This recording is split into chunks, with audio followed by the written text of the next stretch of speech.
Oh, you're Emma. Yeah. And/or mental health would be affected if she were to be released to the ocean. Do you want me to tackle? Sure. Okay.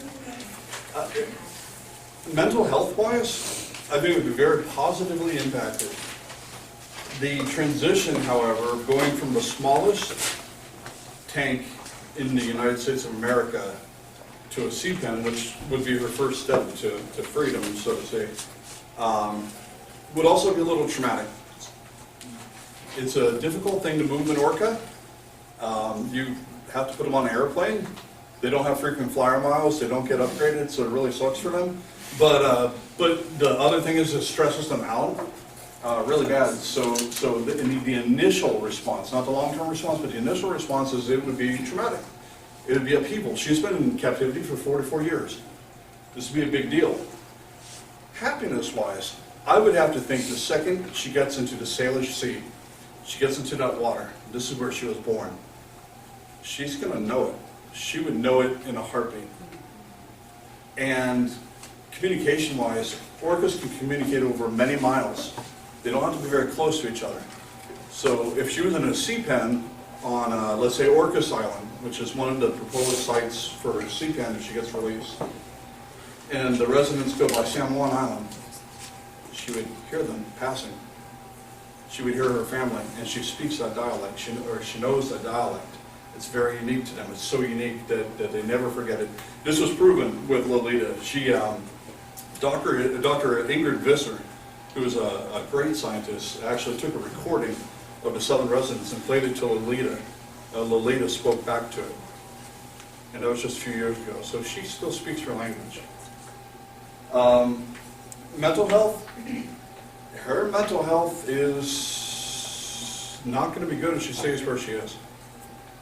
And I think it's worth rolling the die on seeing whether or not she would survive while being released back to the open ocean. And here's why. If for no other reason than this, her fate is sealed right now. If she does not get released, she will die in that tank surrounded by people. She has no other orcas with her. Hugo was her last tank mate. When he passed away more than a decade ago, out of spite, the owners of the aquarium chucked his body into Miami landfill. So there's actually an orca rotting in the Miami landfill. And that's where Lolita will end up. She'll die in the tank and be chucked in the landfill. Given those options, I think it's worth taking the risk. And I think Lolita shows us that the southern residents are strong. She's healthy. She's actually pretty healthy right now. And her teeth look good, which is always a good indicator. The place that they have set aside to release her to, this is the brilliant part. You saw it in the film, but you didn't know it. There was a little hatchery operation that was done in a wild way.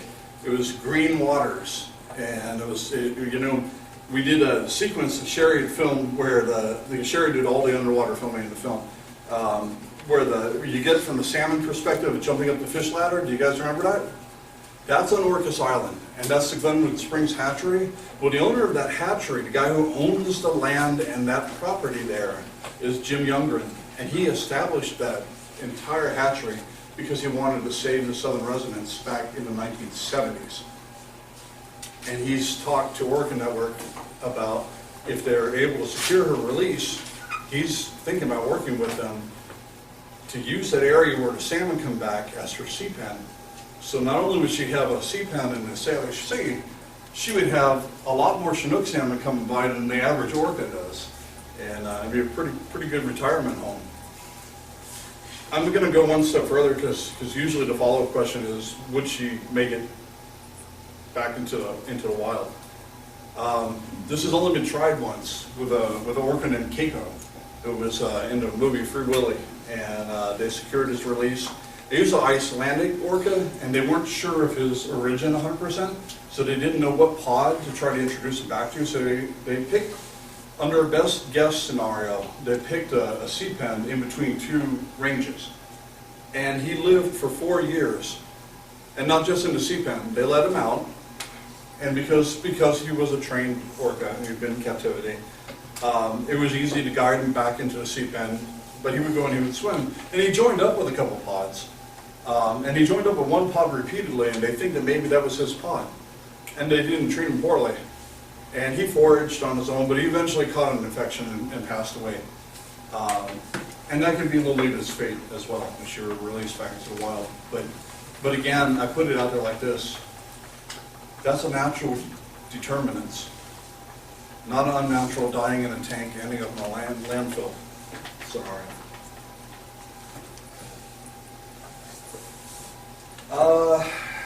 Number 2, how much longer, if we were to estimate, will the ocean be capable of sustaining orcas? Kaylee asked that. Okay. It's interesting to note that there are between 50 and 70,000 orcas swimming around out in the oceans. They are the most geographically widespread marine mammal in the world. Their overall health is actually okay right now. But there are pods that are endangered. The southern residents are one of the smaller ones and one of the most endangered in the world. But there are other ones that face endangerment off the coast of Australia and in the Indian Ocean and Mediterranean that's been found to have orcas that are endangered as well. All of our oceans are endangered. We didn't arbitrarily pull the word fragile waters together and decide, oh, that makes a nice title. Because this is a movie, what, about salmon, orcas? No, it's about the water. So the ocean becomes a key to this. And the oceans are changing. There are changes taking place in salinity, temperature, sea level, acidification. And not good things. The CO2 levels that are actually in the ocean are rising just like they are in our atmosphere. It's because the ocean can no longer process those materials. And what's going to happen because of that is certain species are going to be affected. You see this here, big time. And by here I don't mean Redmond because they don't come this far inland, but I mean Oregon.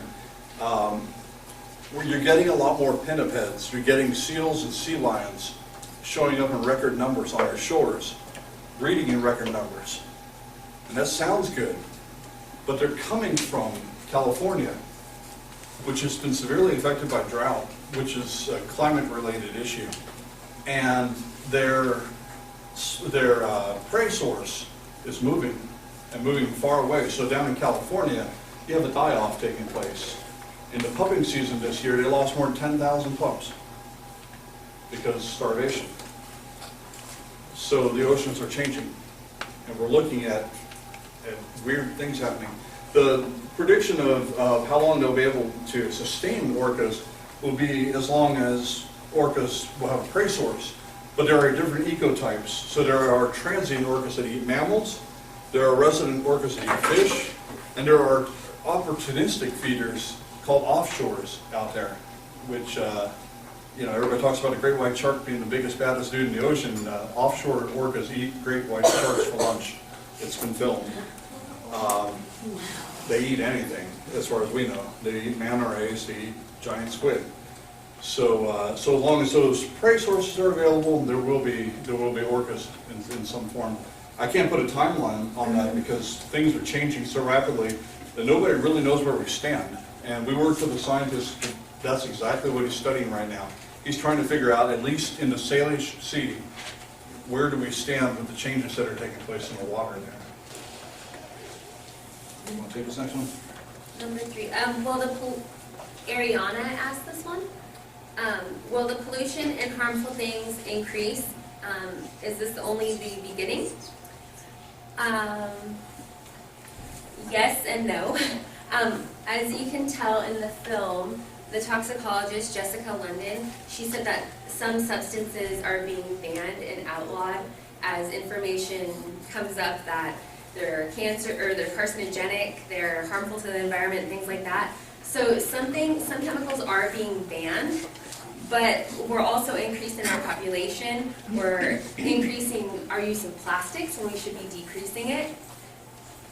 So it actually just depends on us. It depends on you guys. It depends on what we put into our watershed. So the more plastic you use, the worse it's going to be, and the more chemicals you use in your lawn, things like that. So that question kind of just depends on your guys' generation and the education that we can get out there. Everybody needs to know the problems going on, and you just can't put harmful things into the environment, and that's what's going to change that. I'm going to lump two of these questions together, and I'll do them back to back because they kind of piggyback off of each other. The next question down is, what is the best way to reintroduce Lolita to the wild? And Dustin asked that question. And then April asks, is there any good reason orcas should not be reintroduced back into the ocean? They're tied to each other. The best way to reintroduce Lolita back into the wild is what I was talking about. It would take a cross-country transport, a sea pen, a little bit of interaction of establishing commands, because they're still going to want her to get checked by a veterinarian. They're still going to want Lolita to have access to people to help her. So they're going to maintain some of the things that she's learned being in captivity. That's part of the process, and then seeing if she's capable of foraging. And if she does go to that particular sea pen in Orcas Island, it won't take long to figure that out, because the Chinook, this big, are swimming right by her. So either she's going to chomp on them or she's going to ignore them. If she's ignoring them for too long, that's a bad sign.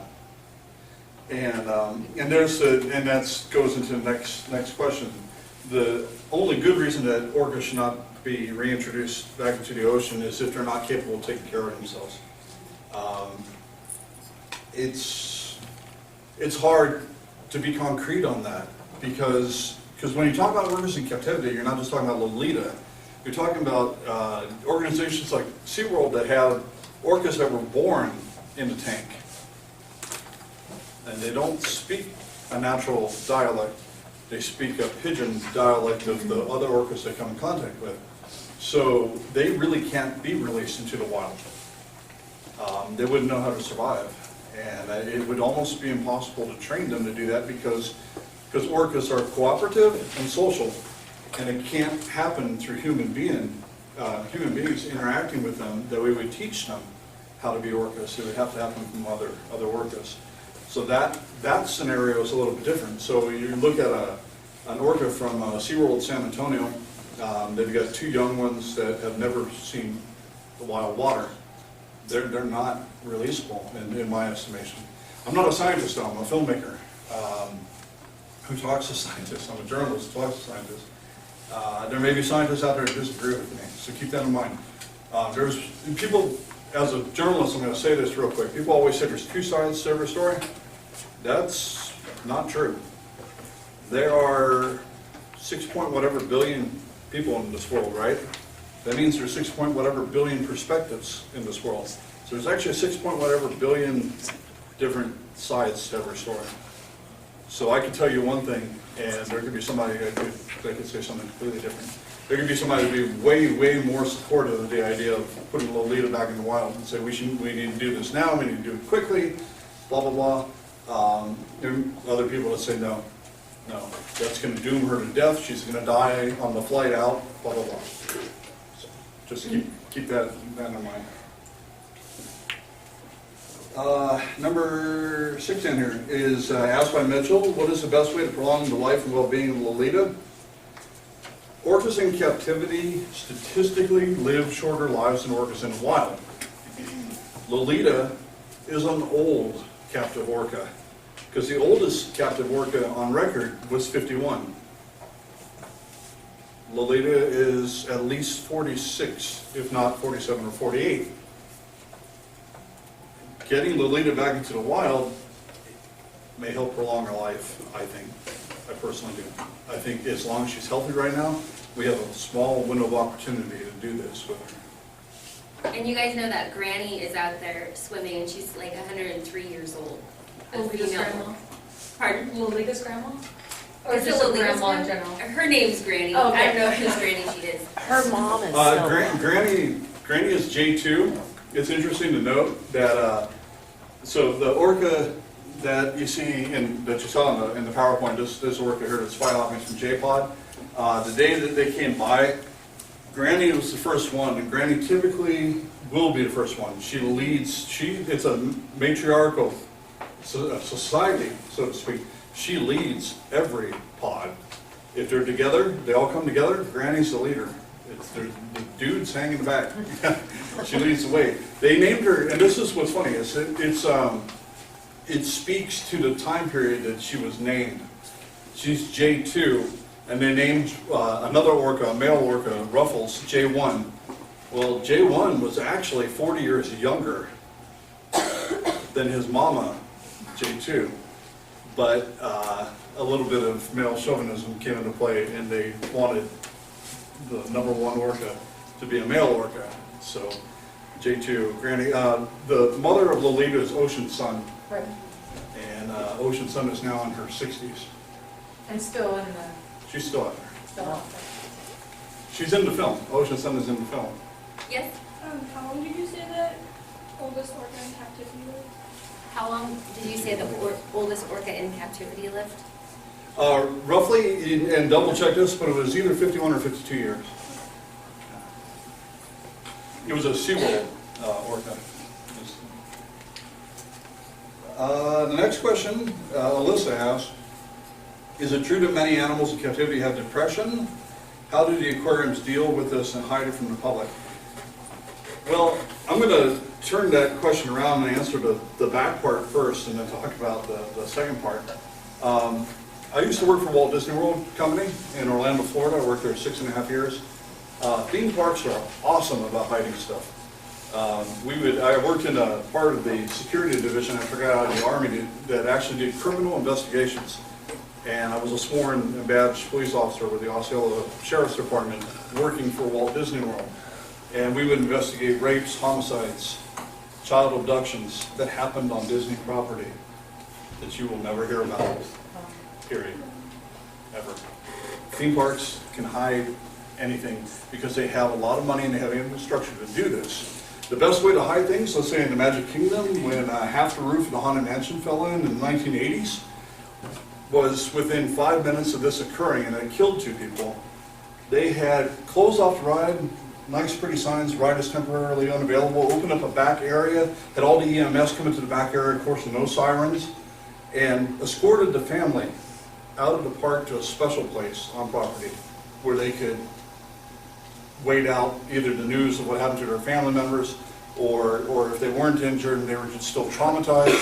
And then they cut big checks, big giant checks, because it's a lot cheaper to pay somebody $3 million per person and a lifetime pass to Walt Disney World and have them sign a contract that says that they will never talk to the media about it than to get sued and get the bad publicity.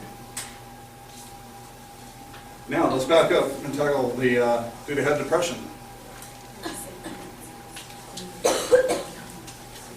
When you look at a dorsal fin of an orca in the wild, you do not see collapsed dorsal fins. In fact, in the southern residents you see none. In the northern residents you see one that has a partial collapse. In transients you'll see some because of damage. Now this is damages done in taking down big prey like big giant whales that have semi-collapse. And there are Icelandic whales that have fully collapsed. But the fully collapsed percentage is less than 1% of the entire total population of Icelandic whales. The collapsed dorsal fin population of male whales in captivity is 100%. Scientists like Ken Balcom that you saw in this film, who is the preeminent scientist about southern residents.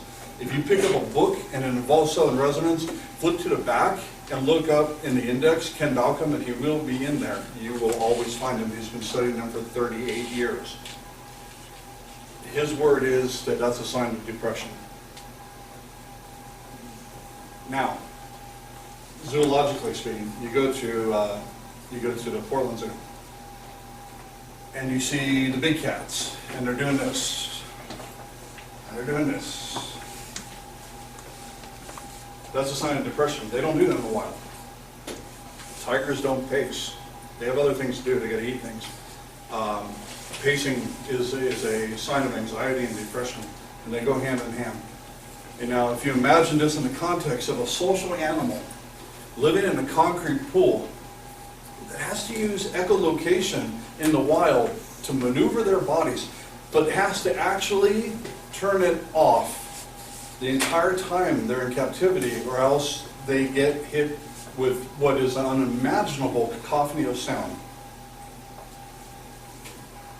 it has to lead to depression because they're turning off one of their communication senses. Also, wild orcas don't sit there like this for half the day. They swim, they jump, they do stuff, and not because their trainers waving their arms and stuff. They do that because that's natural to them. When they're resting, they log, and they only sleep while logging. Logging is where they kind of stay, they're surfaced, but just at their blowhole surface, and usually in a line. It's actually pretty cool if you ever see it. They're side by side by side by side, and they're just hanging out, and it's a few minutes, and they get a cat nap, and then they move on, and they do that a couple times a day. In captivity, how many of you have seen blackfish? Don't call blackfish. A couple of you. So, you know that Tilikum logs all day, every day now because he's not allowed to have contact with people anymore after killing trainers, after killing a visitor to the park. He logs actually 90% of the time. The only time he's brought out during the show is he does a swim by because he's huge and it's a big draw. Depression causes, or I'm sorry, not causes, but it's probably caused by not only the fact that they're in captivity, but how they're actually treated in captivity. So if you think about it, number one, not every orca that's at a marine park or SeaWorld is a fish eater, but they're all fed fish. And they're fed dead fish, and usually it's herring. And there's only very small populations of orcas in the world that we know of that eat herring on a regular basis. So you have a lot of salmon eaters that are eating the wrong fish. And that's because herring is cheap, cheaper than salmon, and they have to put a lot of pills in these fish. Antibiotics and vitamins, and they do this every day for each one of them. If they were not depressed, I would not think that they would have to add Prozac to these dead fish, which they do. When they notice the depression, that's when you ask how they hide it, that's another way they can hide it. Number 8, how long can whales remember things? Sierra asked us. Great question. I'd love to know that answer. I don't know. We know that they're incredibly intelligent, and the fact that Lolita recognized her pod's vocalizations after being in captivity more than 40 years is a pretty good indicator that they remember things a long, long time. They might have better memories than we do, and they certainly know how to travel.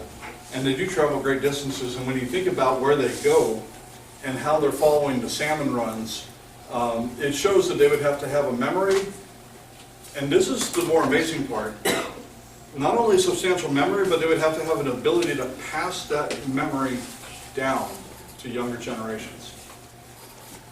Think about that for a while, because we don't understand how they do this, because that's the level of communication that we attribute to human beings.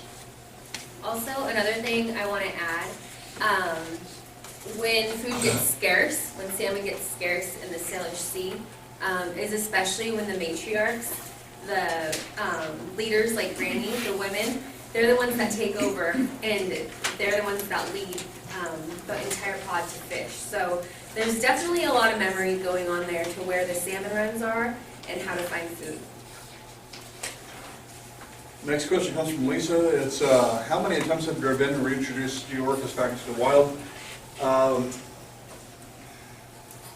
There have been a couple orcas that were not put on display that were reintroduced back into the wild very quickly. This did not happen in the United States, though. It happened in Canada and over in Europe. The only wild one that I can think of is Keiko. And the reason they haven't tried since is it was very easy, because Keiko passed away eventually, to paint it as a failure. But when you look at it from the standpoint of Keiko was, I want to say in his 20s or 30s already, and then lived back in the wild for 4 more years, I don't necessarily define it as a failure. Rick and Shari, we don't have calls today. Oh, okay. So we are at the time, it's 9:43. But thank you. Can we give them a round of applause?